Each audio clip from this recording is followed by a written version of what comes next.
Jack, I want you to draw me like one of your French girls.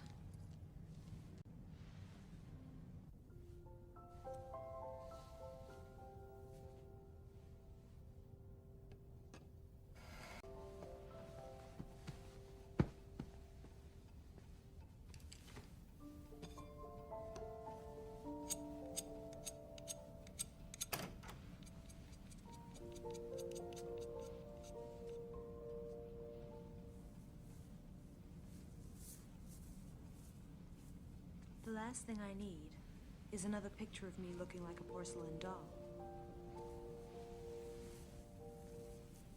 As a paying customer,